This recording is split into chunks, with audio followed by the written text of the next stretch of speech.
voltei da viagem em São Paulo, cheguei com um monte de presentes, porque era o Dia dos Pais hoje. Agora, vocês que conhecem nossa igreja sabem muito bem que nós não importamos muito com essas datas, com esses dias. Mas nós temos um Pai amoroso, que é nosso Deus. E este Pai amoroso é o maior exemplo de um homem de verdade. Então, eu achei oportuno que nós podíamos levar um momento nesta noite e pensar um pouquinho mais sobre os homens de Deus. O que é um verdadeiro homem de Deus? Muitas vezes eu falo sobre isto, eu ensino sobre isto, mas aqui eu não tenho ensinado muito sobre isso. De vez em quando eu tenho uma oportunidade na escola dominical e eu tento enfatizar isso, mas eu queria ter este momento para especificamente lembrar a gente o que a palavra de Deus tem a dizer, o que a palavra de Deus ensina sobre um verdadeiro homem de Deus, para que cada um de nós podemos buscar isso cada vez mais em nossa vida. Nós estávamos estudando hoje de manhã Efésios. Esse seria um bom lugar para começar, Efésios capítulo 6, que diz assim. Capítulo 5, o apóstolo fala sobre o lar cristão, marido e mulher. Um dos primeiros efeitos, um dos primeiros lugares, sociedades onde o evangelho deve ser vivido, onde aquele reino que foi inaugurado em nossos corações, onde este reino, este Espírito Santo habitando em nós, onde tudo isso deve ser exibido, este amor. O ênfase da Bíblia, em primeiro lugar, enfatiza o reino que está habitando em nós já por causa de Cristo e por causa do Espírito Santo, exibe isso nos lares. Se a igreja do Brasil quer reavivamento, se a igreja quer ser forte, isto nunca vai acontecer se a família e casamento não é fundamentado e assim cheio do temor do Senhor. Então, neste dia onde o mundo está celebrando o dia dos pais, o dia do pai em casa, vamos estudar o que a palavra de Deus requer dos homens de Deus, para que nós podemos ser este tipo de homem. As mulheres podem ensinar estes princípios aos teus filhos e que nós podemos ter lares abençoados pela proclamação do Evangelho, que impacta o nosso coração, aonde nós vamos ter o temor do Senhor e nós vamos voltar para a palavra de Deus e dizer a Deus: Senhor, como é que o Senhor quer que eu vive? E Ele vai falar aos nossos corações nesta noite. Vamos orar para que Ele possa fazer isso. Senhor, nosso Deus e Pai, aquele Pai que é perfeito, aquele Pai que nunca errou, aquele Pai que é cheio de ternura e amor e santidade e justiça, aquele Pai que é nobre, todo-poderoso, todo-onisciente, mas no mesmo momento é cheio de paciência e amor. Por isso, Senhor, nós queremos chegar diante de Ti, nós queremos aprender contigo. O que é um Pai verdadeiro? Mostra-nos nesta noite, através do poder do Teu Espírito Santo, ilumine nossos corações, Senhor. Nós pedimos isso em nome de Jesus. Amém. Na introdução, eu queria falar sobre algumas coisas que estão acontecendo ao nosso redor. É certo que vocês conhecem muito bem estas batalhas que estão acontecendo no mundo, na sociedade, em nossa cidade e muitas vezes até em nossos lares. Vamos lembrar alguns grandes problemas em nossos dias. Nós estamos falando sobre o homem de Deus. É muito triste que nós temos que reconhecer hoje. Muita gente nem sabe o que é um homem e o que é uma mulher. o que é um homem e o que é uma mulher. Hoje em dia está misturado estas coisas porque cada vez mais nossa sociedade, nossas famílias, nós estamos jogando a palavra de Deus no lixo da sociedade e aí nós não temos nenhum paradigma, um padrão para nos guiar. Então nós somos perdidos e cada vez mais nós estamos ficando perdidos. Você só precisa andar no shopping center aqui do Recife e você vai ver isso muito claramente. Alguns vão argumentar, os feministas, né, os homossexuais, num lado eles vão argumentar vários, né, argumentos. E a batalha real é entre a filosofia do mundo e entre o que a Bíblia diz, qual é a posição da palavra de Deus. Então, essa é a posição real. E nós, é claro, nós queremos entender o que a palavra de Deus tem a dizer. Quero lembrar vocês um pouquinho do capítulo, os primeiros capítulos da palavra de Deus. Se vocês querem ir lá, vocês podem chegar lá. Muito fácil para chegar em Gênesis capítulo 1. Mas é muito claro o que nós estamos vendo na abertura da palavra de Deus. Nós estamos vendo claramente em Gênesis 1 e 2 organização. Nós estamos vendo uma ordem estabelecida neste universo. E esta ordem tem implicações sociais.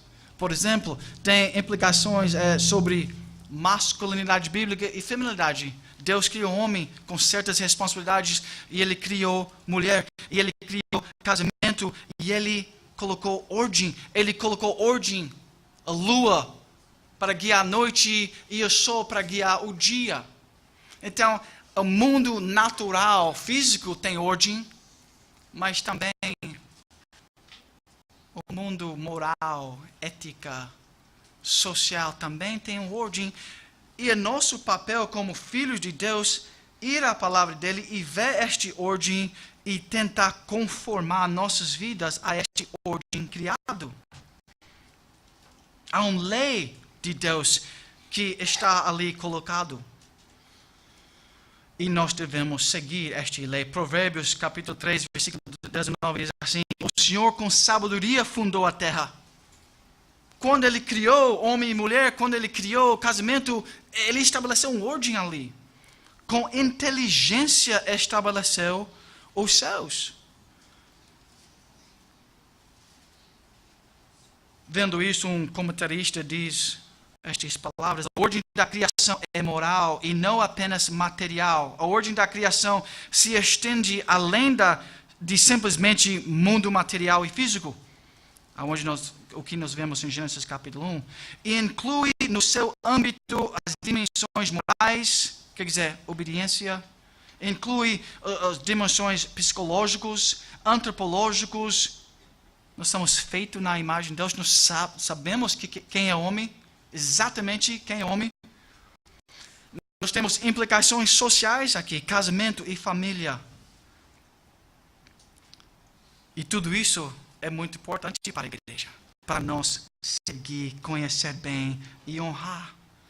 Então nós encontramos na palavra de Deus estas claras instruções. Jesus, ele falou para a igreja dele, na verdade: ide, portanto, fazer discípulos de todas as nações, batizando-os em nome do Pai, do Filho e do Espírito Santo, ensinando-os a guardar todas as coisas que eu vos tenho ordenado. Toda a minha palavra. Eu quero que você ensina. Eu quero que você seja discipulado nestes princípios. Eu quero que você ensine outras pessoas estes princípios. Então, esse é o mandamento. Este é a tarefa da igreja. Viver minha palavra em gratidão por tudo que eu fiz por vocês. Eu te tirei das trevas. Eu te colocou no Novo Jerusalém, eu te dei vida abundante, vida eterna. Meu filho morreu para vocês, vocês são meus filhos adotados. Então agora, olha para a minha palavra, ama a minha palavra e vive estas verdades na sua casa e no seu lar. Toda a Escritura é inspirada por Deus. Deus falou, Ele respirou e a palavra de Deus veio. É o único livro que é inspirado neste mundo. E esta palavra é útil. Ele ensina a gente. Quando nós estamos errados no casamento e na família, Ele corrige. A palavra de Deus também, Ele mostra para nós os caminhos certos de andar justiça. Uma vida de justiça, obediência, santidade. Ele mostra isso para a gente. Então, Ele é o suficiente. E quando nós ouvimos a palavra de Deus, e se nós somos instruídos por essa palavra, a palavra declara: vocês podem ser perfeitamente habilitados para toda boa obra. Tudo que me agrada, tudo que leva a uma vida de piedade. Olha, meus filhos, para a minha palavra, e ali você vai ver minha instrução. E vivendo assim, você vai me agradar. Ali na palavra você vai ouvir sobre como amar Deus e amar seu próximo. Você vai ouvir sobre os frutos do Espírito. Então é uma vida completa. É uma vida cheia, abundante. Esta é a vida que a igreja tem que querer viver. Nós precisamos querer obedecer estas palavras sábias. Nós precisamos colocar isso em nosso coração. Nós falamos um pouquinho mais sobre a grande luta que nós temos na vida cristã. Nós pertencemos a esta nova ordem mundial, que é Cristo, o novo Adão. Nós pertencemos a Ele para toda a eternidade já. Agora, ainda resta em nós o velho homem, o primeiro Adão. E este primeiro Adão em nós, cada um de nós nascemos em Adão primeiro, por isso nós nascemos pecadores. Então nós temos hábitos, nós temos costumes, pensamentos, desejos que pertencem ao velho reino, aquele que está morrendo, aquele reinado pecaminoso da primeiro Adão. Então, por isso, o Novo Testamento proclama tantas vezes em Colossenses, em Efésios, em vários outros lugares, que nós devemos despojar, retirar de nós este velho homem que está lá presente.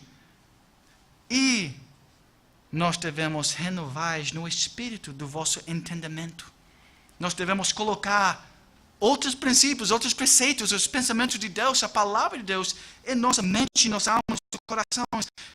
Renovais no espírito do vosso entendimento e vos revistais do novo homem, que é Cristo.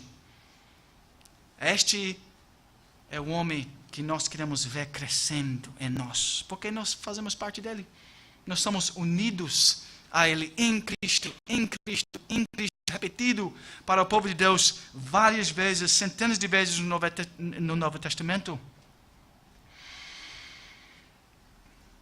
Então isso tudo é uma introdução que nós devemos buscar, em primeiro lugar, o reino de Deus, a palavra de Deus, os princípios de Deus em nossa vida. Até nesses aspectos bem práticos de vida no lar. Nós devemos entender que a palavra de Deus ensina muito sobre masculinidade e feminilidade. Deixa eu te dar alguns exemplos. Primeiro, é importante para que a igreja entenda bem, porque vocês, especialmente vocês jovens, vocês vão ouvir nos filmes, na universidade, vocês vão ouvir muitas ideias contrárias a este que a Bíblia ensina. Que a Bíblia ensina que homem e mulher é igual. Certamente, nós podemos ver isso em Gênesis 1, 26 e 27. Ambos são feitos na imagem de Deus. Está vendo a equidade ali? São feitos na imagem de Deus. Também disse Deus, façamos o homem à nossa imagem, conforme a nossa semelhança. Tem ele domínio sobre os peixes do mar, sobre as aves do céu, sobre os animais domésticos, sobre todos os animais da terra e sobre todos os reptais que rastejam pela terra. Criou Deus, pois, o homem à sua imagem. A imagem de Deus os criou, homem e mulher os criou. Deus abençoou ambos os sexos, homem e mulher. Ambos têm domínio, versículos 26 e 28. Nós já vimos que ambos são abençoados, mas eles são criados homens e mulheres, com papéis diferentes. Podemos ver isso em Gênesis 2, 18 a 25. Deus deu ao homem este papel de ser um líder, de ser a cabeça federal, de governar, ser responsável. E a mulher é para ser auxiliadora. Deus é chamado auxiliador também. Ela é para ser uma ajudante, para assistir, apoiar, socorrer o marido dela. Agora, o que acontece depois da queda, Gênesis capítulo 3 acontece, e nós até falamos um pouquinho sobre isso hoje de manhã, esses papéis, essas responsabilidades, esta nobreza de homem e mulher, antes da queda, caiu em grande desastre. E aquela imagem de Deus, no qual os dois eram criados, quebrou. E a humanidade se tornou corrupto, perturbado, distorcida, e com vários problemas, e as consequências disto ainda restam até os dias de hoje. Por quê? Porque eles não queriam ouvir a palavra de Deus. Eles não queriam ser submissos à autoridade de Deus. Eles queriam fazer o que eles bem queriam. Esse é sempre nosso problema. Nós não queremos adorar a Deus em primeiro lugar. Nós queremos adorar, colocar em primeiro lugar nossos próprios desejos. Então, homens, com esse pano de fundo, você pode ver que nós temos uma grande guerra para lutar em nossos dias. O Novo Testamento não muda esse cenário sobre homem e mulher. Basicamente ensina a mesma coisa do Velho Testamento. Ambos são pecadores. Romanos 1. Ambos, homem e mulher, se tornaram discípulos de Cristo. Ambos recebem o sinal da aliança. Eles são batizados, homem e mulher. Até mais abrangente, né? Neste Novo Testamento. Ambos recebem disciplina. Então, esses são, em termos gerais, o que a Bíblia ensina sobre este tema. Agora, homens, vamos ver, e mulheres de Deus, vamos também ver o que a palavra de Deus fala sobre o que é ser um pai bíblico, um homem de Deus, no meio deste mundo cheio de dúvidas, um mundo onde casamento é fracassado, filhos distantes, com muitos problemas, rebeldia, confusão, preguiça, e vai embora com os problemas nossos dias. Nós precisamos buscar sempre arrependimento e o poder do Evangelho para transformar nossos lares. Vamos, em primeiro lugar, então, nesta noite. Eu sei que essa foi uma introdução um pouquinho longa. Mas, o que é um homem bíblico? Vamos tentar definir este aspecto. Claro, né? Cristo define a meta, o padrão para qualquer ser humano. Então, para se tornar um homem de Deus, nós precisamos conhecer este Cristo, nós precisamos amar este Cristo, e nós precisamos ser unidos a este Cristo, nós precisamos se tornar maduro em Cristo. Se nós queríamos sumarizar ou resumir o sermão inteiro, é isso. Se torna mais parecido com Cristo. Colossenses 3, versículos 1 a 4, diz o seguinte: portanto, se fostes ressuscitados juntamente com Cristo, buscai as coisas lá do alto. Mais uma vez, nós estamos vendo neste dia este novo reino que chegou até nós já em Cristo.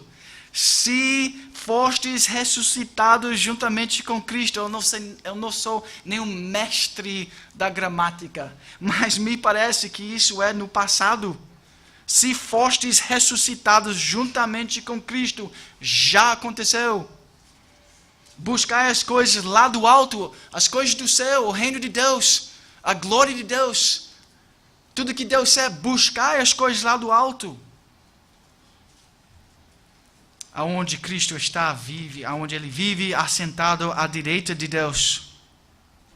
Pensai nas coisas do lado alto, não nas que são daqui da terra,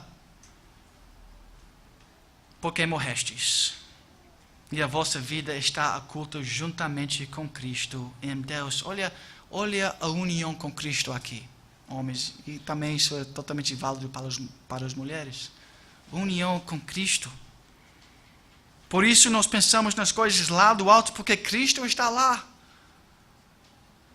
As coisas aqui da terra, nós vamos pensar sobre as coisas daqui da terra como uma nova visão, uma nova maneira de interpretar, de enxergar, de priorizar as coisas deste mundo. Com perspectiva agora do reino de Deus, com a perspectiva do céu, conduzindo nosso proceder, conduzindo nossa mente, céu, as coisas de Deus, a glória de Deus, o reino de Deus. Quando Cristo, que é a nossa vida, se manifestar, então vós também sereis manifestados com Ele. Então, um homem é um homem que tem a vida centrada em Deus, é um homem que tem a vida centrada na cruz. Nova criatura é, as coisas antigas já passaram, eis que se fizeram novos. Mais uma vez, novas criaturas. Transformação total. Uma nova vida, um novo coração implantado em todo cristão. Por isso Deus fala, Ele dá a gente uma mensagem da reconciliação, em 2 Coríntios 5, 17 a 21. Somos embaixadores em nome de Cristo. Este é nosso papel, ser embaixadores em nome de Cristo. A primazia do Evangelho em nossas vidas, como se Deus exortasse por nosso intermédio em nome de Cristo, pois rogamos que vos reconcilieis com Deus. Paulo era assim, não é verdade? Ele era centrado em Cristo, radicalmente. Tanto que ele falou assim em Filipenses, porque para mim o viver é Cristo e o morrer é ganho. Isso é uma vida radical, não é verdade? Eu gosto de lembrar que todos estes homens que viveram uma vida radical assim. Eu estou lendo, como eu falo para vocês várias vezes, eu estou lendo Samuel Rutherford, tentando ler Samuel Rutherford. Às vezes os professores e os trabalhos não me deixam ler Samuel Rutherford, mas eu gosto de ler Samuel Rutherford. Foi um pastor de 400 anos atrás, mais ou menos. E ele também era um homem meio radical, ele estava na prisão, sofrendo muito, porque ele era um pastor e queria pregar o Evangelho. Então, eles jogaram ele na prisão. Mas Paulo, Samuel Rutherford, com a visão do céu, com a mente totalmente assim, perto de Cristo, eles se tornaram homens muito impactantes neste mundo, homens usados, homens poderosos. Então, parece um paradoxo, né? Perde sua vida e você vai achar sua vida. Coloca toda a sua vida ali no céu, aí você vai se tornar importante neste mundo. Homens de Deus, se você não entende isso, você não vai crescer em ser um homem que é usado neste mundo. Então, ter uma vida centralizado em Cristo é muito importante para qualquer homem deste mundo. Um homem bíblico é um homem morto. Nós acabamos de ler isso em Colossenses capítulo 3. Porque morrestes no passado.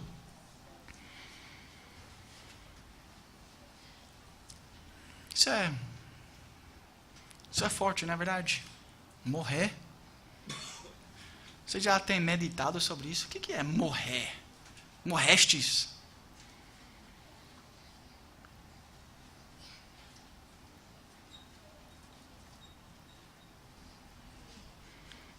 Spurgeon entendeu muito bem o que isso tem a dizer, por isso ele falou: eu agora tenho se concentrado todas as minhas orações em uma só. Qual era a oração de Spurgeon? Que eu posso morrer para mim mesmo e viver totalmente para Ele. Isso é radical, não é verdade? eu preciso diminuir, ser humilde, se tornar nada perante meus olhos. O homem precisa diminuir e Deus precisa ser maior em minha visão. Quando isso acontece, isso é chamado o temor do Senhor. Morrer para mim mesmo e viver para a glória de Deus. Isso define também um pouquinho mais sobre o que é um homem bíblico. Um homem bíblico é um homem que vive solidez e glória, que vive em primeiro lugar para a glória de Deus. Tudo que ele faz, quer beber ou fazer qualquer coisa neste mundo, ele faz tudo isso para a glória de Deus.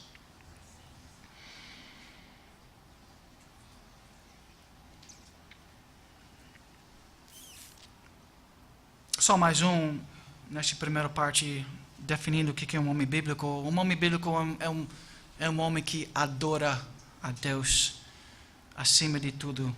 É isso que o Pai está procurando, adoradores. João 4, versículo 23, mas a hora vem, e agora é, em que os verdadeiros adoradores adorarão o Pai em espírito e em verdade, porque o Pai procura a tais com que assim o adorem. Quando você adora Deus, você vai se tornar mais parecido com Deus. Eu já preguei sobre isso, mas tem algumas pessoas que certamente não ouviu ou não lembra aquele sermão baseado em Salmo 115, versículo 8. Você se torna aquilo que você adora. Você já pensou sobre isso? Nós só adoramos muitas coisas neste mundo. O que vai te definir como homem, como um ser humano, exatamente o que você adora. Sua identidade, seu coração adora e você se torna aquilo que você adora porque seu coração, o verdadeiro ser, a verdadeira pessoa está engajado naquele objeto. Você se torna aquilo que você adora. Porque a adoração vem do coração. E o coração é a verdadeira pessoa. Adora a Deus em primeiro lugar e você vai se tornar mais parecido com Ele. Então, a principal tarefa para resgatar a masculinidade, aqueles pais fortes de novo em nossa vida, é de ser pessoas que colocam Deus em primeiro lugar. O Evangelho em primeiro lugar, o reino dos céus, o reino de Deus em primeiro lugar em nossas vidas. Esse é primário. A primeira coisa que nós precisamos fazer. Homens, nós temos uma missão neste mundo. Por favor, vamos comigo para Gênesis capítulo 2, versículo 15.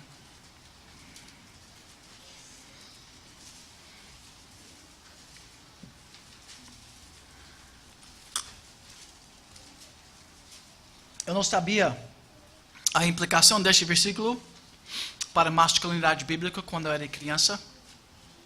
Eu creio que todo homem do universo deve conhecer exatamente qual é a nossa responsabilidade, qual é o nosso dever. E aqui nós podemos encontrar exatamente Deus definindo por nós a responsabilidade de um verdadeiro homem de Deus. Porque antes da queda, imperfeição, Deus pegou Adão e ele falou assim, em Gênesis 2:15.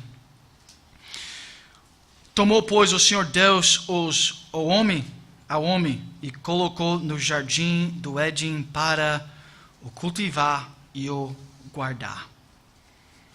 Logo depois você pode ver o pacto das obras sendo estabelecido em versículos 16 e 17. Da árvore do conhecimento do bem e do mal não comerás. Ele tinha que obedecer à lei do Senhor, ele tinha que ouvir. É isso que Adão não conseguiu fazer. Ele não obedeceu ao Senhor. Ele violou este pacto das obras. Aí começa o pacto das obras, o pacto da graça. Mas Deus colocou ele no jardim para fazer duas coisas. Ele tinha responsabilidades diante de Deus, ali no jardim, a partir do jardim. E ele tinha que cultivar, ou trabalhar, e proteger, ou guardar, tudo que estava debaixo do encargo dele. Isso pode ajudar qualquer jovem aqui que quer se tornar um homem já na sua juventude, ser guiado. Você não precisa nenhuma outra pessoa dizer nada. Vive isso e você vai se tornar um homem de Deus. Com certeza. Começa a cultivar as coisas ao seu redor. Trabalhar as coisas. Preservar as coisas. Fazem que as coisas ao seu redor, seu coração, os corações da sua família, homens de Deus, os corações da sua esposa, a vontade de Deus é que vocês cultivam e manter estes corações. Cultivam, fazem que eles crescem, fazem que eles vivem para a glória de Deus, fazem que o relacionamento cresce e produz frutos para a glória de Deus. Esta é a responsabilidade do homem. E Deus colocou Adão ali no jardim e ele falou, olha, cultivar tudo. Tudo incluía, claro, o relacionamento mais importante, daquela mulher ao lado dele, a esposa dele. Espero que nós estamos entendendo o impacto disto para nossos casamentos e famílias. Voddie Baucham tem dito isso sobre a família. Mostra-me uma igreja destituída de famílias sólidas, lideradas por maridos e mulheres que agem de forma bíblica, e lhe mostrarei uma igreja doente. Podemos ter uma igreja, uma vitalidade espiritual na igreja de Cristo, sem ter famílias. E famílias que são, em primeiro lugar, guiados pelos homens de Deus. Então, qual é o nosso papel neste mundo? Homens, ser um pai verdadeiro que Deus quer que nós sejamos. Sim, será que é tão fácil as instruções de Deus? É tão fácil entender isso?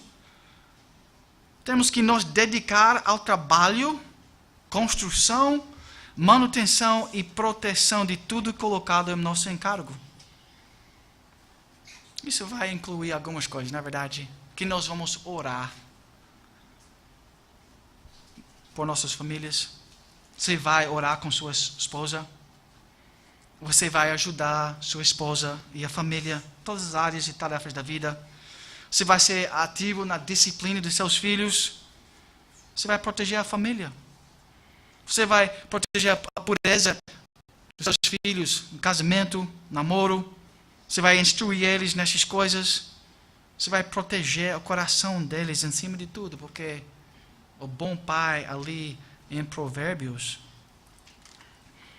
falou que em cima de tudo guarda, preserva o coração, porque dele procedem todas as fontes da vida. Tem algumas implicações práticas até para as crianças, né? Mais jovens. Eu falo isso em muitos lugares e muitas vezes nós não reconhecemos a praticidade da palavra de Deus.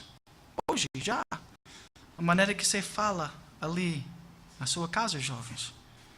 A maneira que você pensa sobre as mulheres ao seu redor. A maneira que você gasta o seu tempo. A maneira que você joga esportes. A maneira que você pensa sobre dinheiro. Todos esses lugares. Como tudo isso se relaciona com Deus. Um homem de Deus, ele quer sempre fazer tudo para a glória de Deus. Colocar Deus em cima de tudo. Gênesis 1, 28 é um outro texto importante para nós.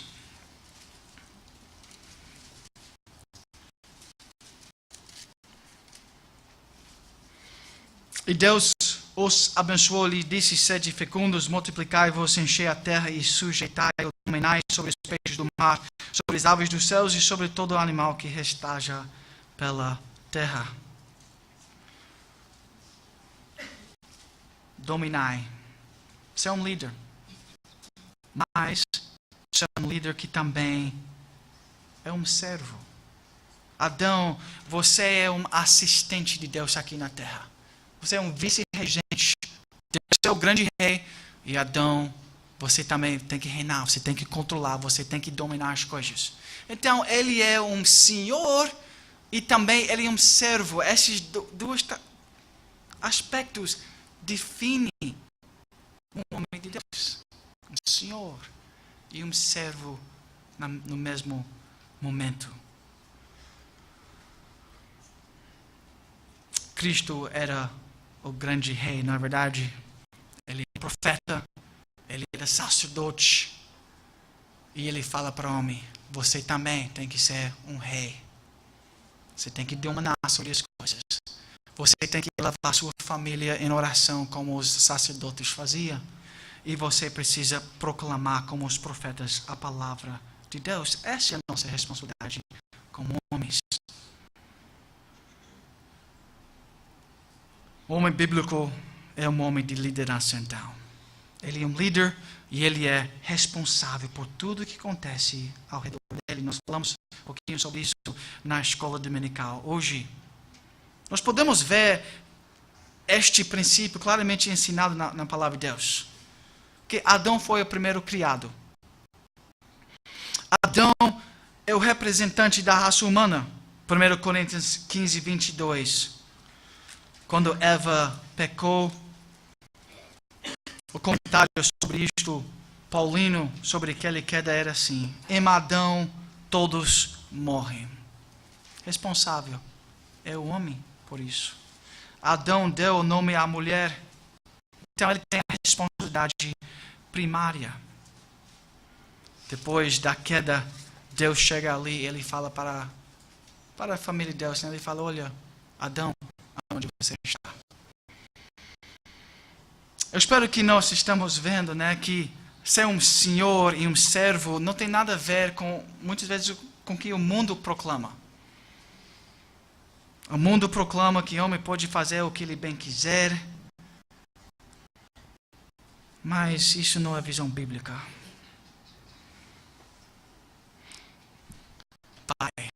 Pai, que é um bom pai. Isso que nós estamos querendo dizer. Nós estamos caminhando bem. Nós já aprendemos que o homem tem que ser responsável, ele tem que ser um líder espiritual, ele tem que colocar Deus em primeiro lugar.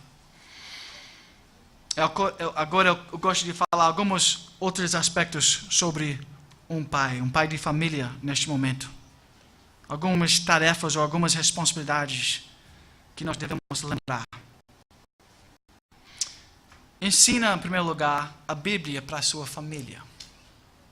Você é um profeta do lar. Ensina a Bíblia para a sua família. Ensine constantemente aos seus filhos a verdade da palavra de Deus. Deuteronômio capítulo 6. Começando no versículo 4, diz assim: ouve Israel, o Senhor nosso Deus é o único Senhor. Amarás, pois, o Senhor teu Deus de todo o teu coração, de toda a tua alma e de toda a tua força. Estas palavras que hoje te ordeno estarão no teu coração.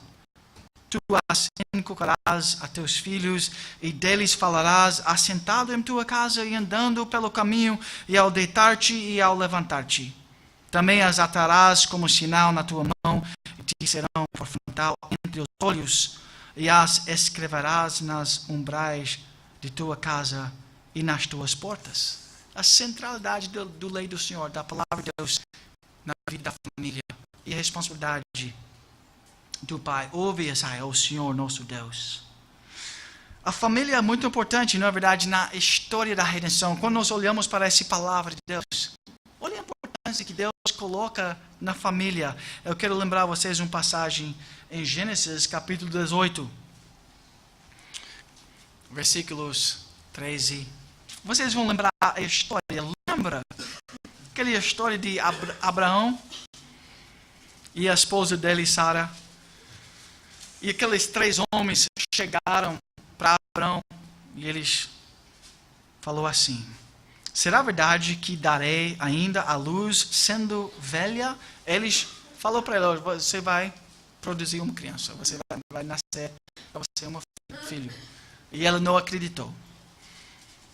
Acaso para o Senhor há coisas demasiadamente difíceis? Daqui a 1 ano, neste mesmo tempo, eu voltarei a ti e terá um filho. Então Sara, receosa, o negou, dizendo: não me ri. Ela, porém, disse: não é assim, é certo que riste.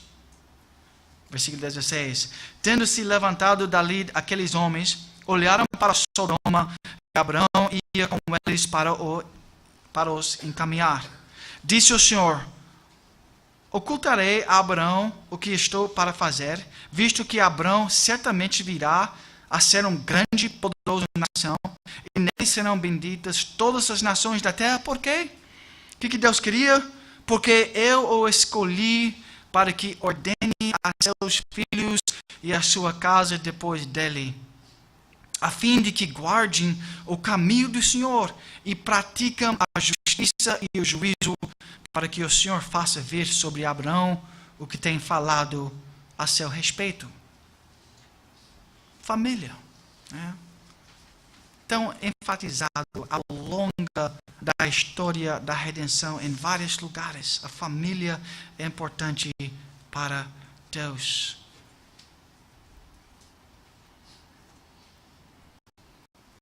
Então, pais, um verdadeiro pai é um bom pai. Ele instrui os filhos nos caminhos do Senhor. Pais, nós estamos disciplinando nossos filhos. Nós estamos guardando, ajudando eles a guardar o coração deles, pastoreando o coração deles. Provérbios 3:24. O que retém a vara aborrece a seu filho, mas o que o ama cedo o disciplina. Um princípio, um preceito que o mundo simplesmente não quer ouvir em nossos dias. É tão necessário que nós colocamos isso de volta aqui na igreja, né? Em todas as igrejas do Brasil, que nossos filhos não vão ser amados se nós não disciplinamos e corrigimos nossos filhos. Pais, vocês estão levando seus filhos para uma igreja onde a Bíblia está sendo pregada? Pais, vocês estão conduzindo suas famílias no culto doméstico? Eu estava lendo um pouquinho sobre Baxter, ouvindo um pouquinho sobre Baxter. Tem um brasileiro que estudou muito, um puritano chamado Richard Baxter. Ele escreveu um livro sobre o ministério de Richard Baxter ali, na Europa, no Kidderminster, uma cidadinha. E como é que ele ministrou naquela cidade? Baxter entendeu que ele precisava fazer mais do que simplesmente pregar. Porque muitas vezes ele foi visitar alguém e ele não entendia o sermão. Então ele disse: eu tenho que inculcar a palavra de Deus na vida dessas pessoas de alguma maneira.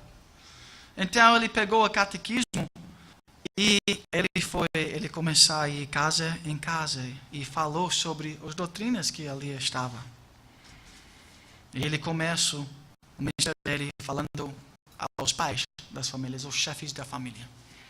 Ele queria que eles entendessem boa teologia e que eles podiam ensinar os próprios filhos.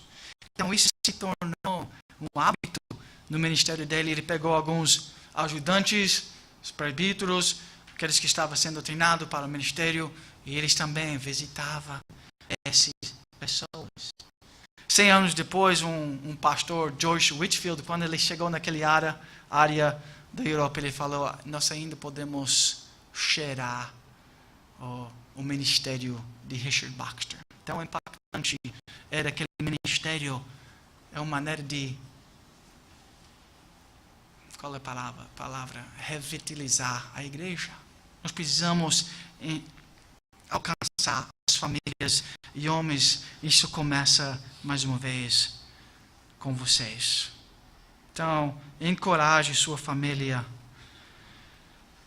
e aproveite as oportunidades que Deus te dá para ser um homem que vai ensinar a sua família. Em último lugar, eu queria que vocês vejam que nós podemos resumir tudo isso que nós estamos vendo em Gênesis 2:15, Gênesis 1:28, com essa ideia que homens, para ser um pai verdadeiro, um homem de Deus, nós devemos ser um pastor do lar.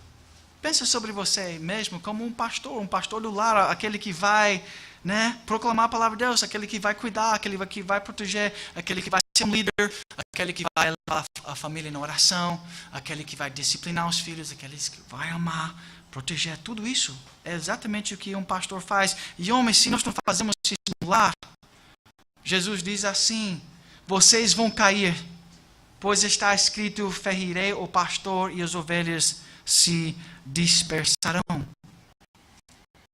Então, homens, vamos à guerra contra o pecado. Nós precisamos ouvir isso muitas vezes, todos os dias. Tem uma guerra grande no nosso coração, tem uma grande guerra nos corações de nossos filhos. E nós precisamos ser aqueles que vão em frente. Precisamos ser líderes.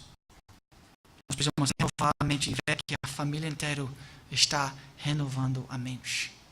Isso vai ser difícil em nossos dias, porque você não vai ver muitos homens ao seu redor fazendo isso. Nós precisamos ser líderes no lar e na igreja. Esse é o nosso papel como pai verdadeiro. Então, amados irmãos, pensem em vocês mesmos como pastores. E você vai se tornar cada vez mais aquele homem que Deus quer que você seja. Há uma grande crise hoje de liderança neste mundo. Nós somos chamados, a igreja é chamada para ser a luz e a sal neste mundo. Os homens ali fora, eles estão perdidos. E eu espero que eles possam encontrar, é a vontade de Deus que eles possam encontrar homens de Deus verdadeiros aqui, na igreja. Eles devem chegar aqui na igreja e ver famílias fortes, casamentos fortes. Isso vai abençoar uma nação. Isto vai abençoar o mundo. Então, amados homens de Deus, bem-vindo mais uma vez à masculinidade bíblica. Coloque isso no seu coração, essa tarefa, esse dever, esta responsabilidade de colocar Cristo em primeiro lugar, em cima de tudo, guiar a sua família nos caminhos de Deus. Este é claramente, como nós estamos vendo em várias passagens bíblicas, este é a vontade de Deus para a sua vida neste mundo, nesta caminhada aqui. Você vai falhar, mas Cristo pode te levantar e Ele pode te ajudar a caminhar de novo. Então vamos orar a Ele nesta noite pedindo a bênção dele sobre nossas vidas, que nós podemos cada vez mais se tornar estes homens que amam Ele em primeiro lugar, que somos pastores do nosso lar, que são aqueles que vão proteger e cuidar nossas famílias, nossa igreja e nossa nação para a glória dele.